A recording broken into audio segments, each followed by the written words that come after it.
Amin'ny vaovao ara-toekarena kosa indray dia ny 420 isanjato ny tanjona amin'ny fanamby zato andro napetraky ny gouvernemanta no efa tratratra eto raha ny nambarany ministry ny toekarena sy ny teti-pivoarana ny generaly Ravelo Arson Ery Lanto.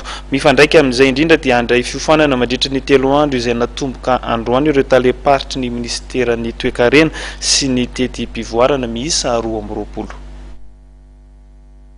Fanambin'ny ministeran'ny toekarena sy ny teti-pivoarana mianatratra ny 10 isanjato amin'ny tanjona mbola tsy tratra ao anatin'ny fanamby zato andro napetraky ny gouvernemanta. Io ny fantatra androany nandritra ny fanokafana tamin'ny fomba ofisialy ny atrikasa fampiofanana izay aharitra 3 andro ho an'ireo taleparitry ny toekarena miisa 12 manerana ny nosy etsy amin'ny plan anosy. Dingana manaraka iroson'ny ministera io taorian'ny fahavitan'ny famolavolana ny paikady natao dinasa PND sy ny paritra malagasy zaroabolana PMO. Efa vitatsika ny drafipirenena movampampatsona, efa vita ihany koa ny fampiarana azy ireo anatin'le plan de mise en œuvre. Dia misy dingana tsy maintsy irosotsika manaraka dia ny fametrana zay fomba afatsika mandrefy na manotombanezaka ny ao anatin'ny etsika rehetrarehetra fampansona hitatsika na amin'ny PND na amin'ny PMO. Fantatsika fa efa nanomboka tamin'ny taona 20 dia efa nanana io système d'évaluation sika nanana lesiny izy.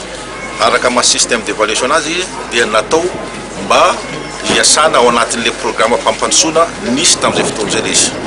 Le mapping territorial tamin'izay fotoana izay. Ary rehefa miroso atsika amin'ny programme fanjakana vaovao dia iverina fa ilaina ny fanavozana le rafitra nisy hatramin'izay fanavozana ho afa-tsy dia hoe amorona rafitra vaovao.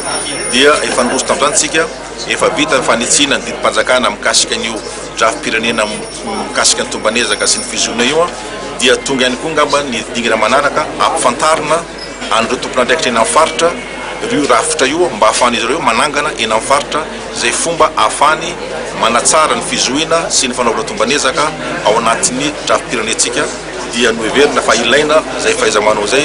No marian'ny ministra fa ny aloha izao dia efa nisy ny fitetezam-paritra nataon'ny ministeran'ny toekarena nakakevitra tamin'ny famolavolana ny paikady hoety mampandroso ny ara-toekarena sy ny ara-tsosialy izay niantsoina ireo hery-velona samihafa toy ny mpanao politika sy ny firaisamon'ny pirenera ary ny manampahaizana momba ny toekarena.